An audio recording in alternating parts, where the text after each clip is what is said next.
Age is நண்பர்கள் எல்லாருக்கும் வணக்கம். இன்றைக்கி வந்து நம்ம என்ன பார்க்கலான்னு பார்த்தீங்கன்னா, சயின்ஸில் வந்து சுற்றுப்புறச்சூழல். ஸோ இந்த டாப்பிக்லேருந்து கண்டிப்பாக வந்து டிஎன்பிசி எக்ஸாம்ஸில் வந்து அடிக்கடி வந்து கொஷின்ஸ் வந்து கேட்டுட்ருப்பாங்க.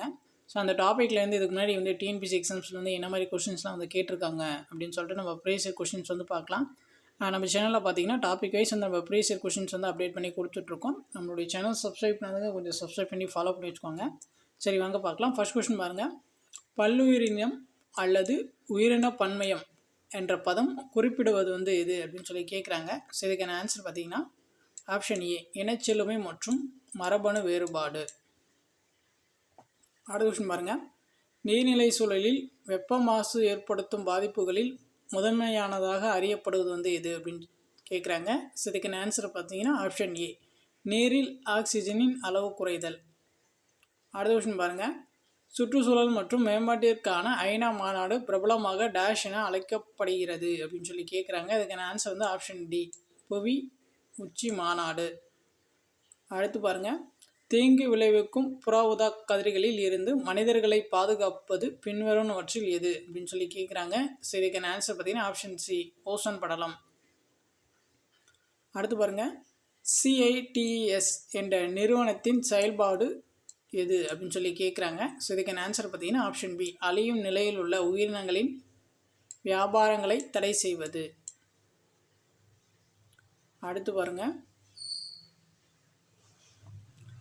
உயிரியல் நிகழ்தகவுக்கு மாறாக முதன்மையாக புள்ளி விவர முக்கியத்துவத்தின் அறிக்கைகளை அடிப்படையாக கொண்ட ஒரு மாசுபாட்டின் விளைவின் சுற்றுச்சூழல் அல்லது உயிரியல் முக்கியத்துவத்தை ஒதுக்குதல் என்பது வந்து என்ன அப்படின்னு சொல்லி கேட்குறாங்க. ஸோ இதுக்கான ஆன்சர் பார்த்தீங்கன்னா ஆப்ஷன் சி, மால்ஸ்டிக் பொருத்தமின்மை. அடுத்து பாருங்கள். சரியான வகையிலான பொருத்தத்தை தேர்வு செய்க அப்படின்னு சொல்லி கேட்குறாங்க. இதில் வந்து எது சரியாக இருக்குன்னு பார்த்தீங்கன்னா 1, 4 வந்து சரியாக இருக்குது. நீர் மாசு பார்த்தீங்கன்னா வீட்டு கழிவு நீர், சத்தம் பார்த்தீங்கன்னா தேவையற்ற ஒளி, அது ரெண்டுமே வந்து சரியாக இருக்குது. அதுக்கப்புறம் பாருங்கள். பின்வருவனவற்றில் எது உலகின் மிகப்பெரிய சூழல் மண்டலம் அப்படின்னு சொல்லி கேட்குறாங்க. ஸோ இதுக்கான ஆன்சர் பார்த்தீங்கன்னா ஆப்ஷன் பி, கடல் சூழல் மண்டலம். அடுத்து பாருங்கள். கூற்று காரணம் பாருங்கள். ராமச்சந்திரா குஹா அவர்கள் குமாரப்பாவை பச்சை காந்தி என்று அழைத்தார். ராமச்சந்திரா குஹா தான் பார்த்தீங்கன்னா குமாரப்பா இருக்காங்க இல்லையா, JC குமாரப்பா, அவரை வந்து பச்சை காந்தி அப்படின்னு சொல்லியிருப்பார். ஸோ காரணம் பார்த்தீங்கன்னா குமாரப்பா இந்தியாவின் சுற்றுச்சூழலில் குறித்து அடித்தளமிட்டார் அப்படின்னு சொல்லி கொடுத்துருக்காங்க. ஸோ இதுக்கான ஆன்சர் பார்த்தீங்கன்னா ஆப்ஷன் பி, கூற்று காரணம் ரெண்டுமே சரியான விளக்கம். அடுத்து பாருங்க. சுற்றுச்சூழல் அறிவியல் மற்றும் தொழில்நுட்ப இதில் வெளியிட்ட ஆராய்ச்சி ஆய்வின்படி மழைநீர் எப்போதும் ரசாயனங்களால் மாசுபட்டுள்ளதால் இனி குடிக்க முடியாது. பின்வரும் நூற்றில் எப்பொழுதும் மாசுபடுத்தும் ரசாயனத்தை கண்டுபிடி அப்படின்னு சொல்லி கேட்குறாங்க. ஸோ இதுக்கான ஆன்சர் பார்த்தீங்கன்னா ஆப்ஷன் ஏ, பாலிஃப்ளோரோ அல்கைல் பொருட்கள். அடுத்து பாருங்கள். இந்த ஒரு ஸ்டேட்மெண்ட் மாதிரி பிக்காக கொடுத்துருக்காங்க. ஒன்ஸ் அப்படியே பாஸ் பண்ணி அதை நீங்கள் ரீட் பண்ணி பார்த்துக்கோங்க. அடுத்து பாருங்கள். அமெரிக்காவை சேர்ந்த ஹெல்த் எக்வெக்ஸ்டஸ் இன்ஸ்டிடியூட் காற்றின் தரம் மற்றும் ஆரோக்கியம் ஆகியவற்றை 7000க்கும் மேற்பட்ட நகரங்களில் ஆய்வு செய்ததில் டெல்லி முதலிடத்தில் டேஷ் உள்ளது அப்படின்னு சொல்லி கேட்குறாங்க. PM 2.0. அடுத்து பாருங்கள். கீழ்கண்டவற்றில் காற்றின் மாசுபாட்டுக்கு பெரிதும் காரணமாக இருப்பதாக கருதப்படுவது எது அப்படின்னு சொல்லி கேட்குறாங்க. ஸோ இதுக்கான ஆன்சர் பார்த்தீங்கன்னா ஆப்ஷன் டி, வாகன புகை வெளியீடு. அடுத்து பாருங்கள். அடர்த்தி மற்றும் சுருக்கம் என்பது போக்குவரத்து செலவுகளை குறைப்பதற்கும் சேமிப்பகத்தை எளிதாக்குவதற்கும் மீட்டெடுக்கப்பட்ட பொருட்களின் அடர்த்தியை அதிகரிக்க பயன்படும் அலகு செயல்பாடுகள் ஆகும். இந்த முறை பின்வரும் எந்த முறையில் பயன்படுத்தப்படுகிறது அப்படின்னு சொல்லி கேட்குறாங்க. அதுக்கான ஆன்சர் வந்து ஆப்ஷன் டி, MSWலிருந்து கழிவு கூறுகளை செயலாக்குதல் மற்றும் மீட்டெடுத்தல்.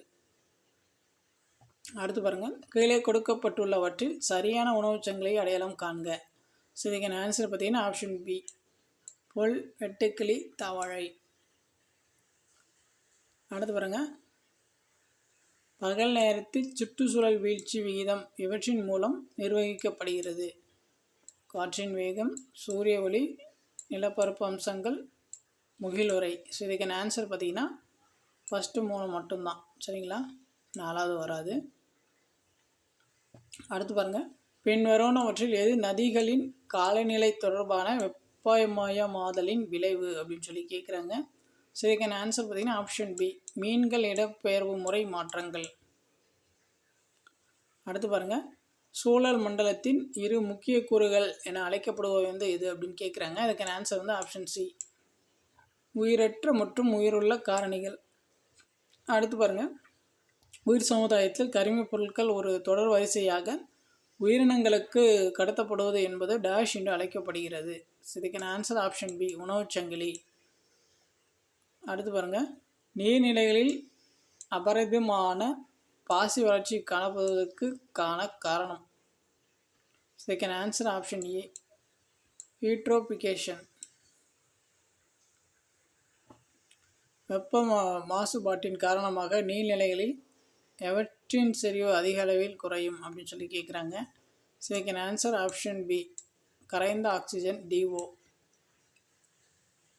அடுத்து பாருங்கள், பின்வருவனவற்றில் எந்த ஒன்று கடல் சூழல் அமைப்பில் இல்லாதது அப்படின்னு சொல்லி கேட்குறாங்க. ஆப்ஷன் டி, ஏரி.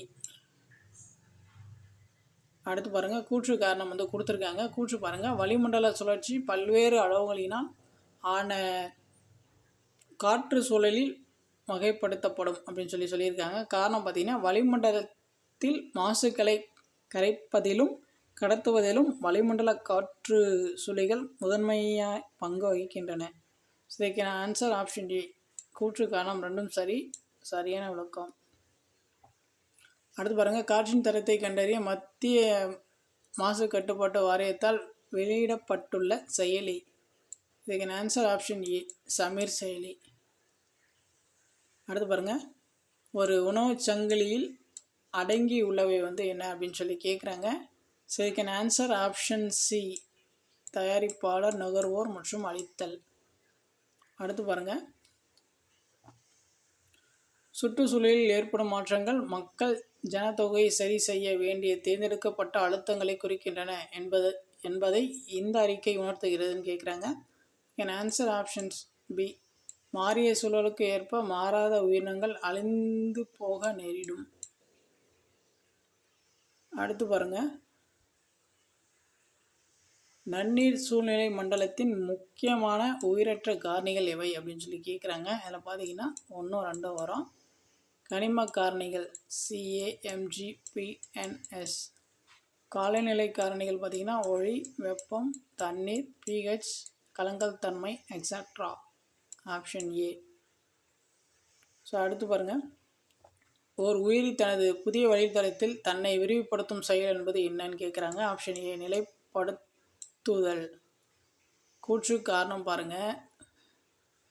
கூற்று பாருங்கள், கரிம வேளாண்மையில் சூழல் பாதுகாக்கப்படுவதால் பெரிய முறையில் பிரபலமடைந்து வருகிறது. காரணம் பாருங்கள், சுற்றுச்சூழல் அடிப்படையிலான பூச்சி கட்டுப்பாடுகள் மற்றும் விலங்கு கழிவுகள் மற்றும் நைட்ரஜன் நிலைநிறுத்தும் பயிர்களில் இருந்து பெறப்பட்ட உயிரியல் உரங்களை பயன்படுத்தும் இயற்கை வேளாண்மை அடிப்படையிலான விவசாய முறை அப்படின்னு சொல்லியிருக்காங்க.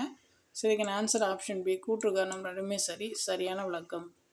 அடுத்து பாருங்கள், மாசுபாடு பற்றிய பின்வரும் கூற்றுகளில் எது உண்மை அப்படின்னு சொல்லி கேட்குறாங்க. இதில் பார்த்தீங்கன்னா 1, 2 மட்டும் சரி. மகரந்த துகள்கள், எரிமலை வெடிப்பு போன்ற இயற்கை மாசுகளால் காற்று மாசடைகிறது, 1வது சரி. 2வது பாருங்கள், எரிபொருளின் முழுமையற்ற எரிப்பு காற்று மாசுபாடுகளை வெளியிட வழிவகுக்கிறது, 1, 2 மட்டும் சரி. Option C. ஸோ அவ்வளோதான் வந்து இந்த டாப்பிக்லேருந்து கேட்ட கொஷின்ஸில் வந்து கொடுத்தாச்சு. ஸோ உங்களுக்கு வேறு ஏதாச்சும் டவுட் இருந்துச்சுன்னா நீங்கள் வந்து கமெண்ட் பண்ணுங்கள், நம்ம வந்து ரெஸ்பான்ஸ் பண்ணுவோம். ஸோ இப்போ தான் வந்து நம்ம சேனல் ஃபஸ்ட் டைம் பார்க்குறீங்கன்னா கொஞ்சம் சப்ஸ்கிரைப் பண்ணி ஃபாலோ பண்ணி வச்சுக்கோங்க. தேங்க்யூ.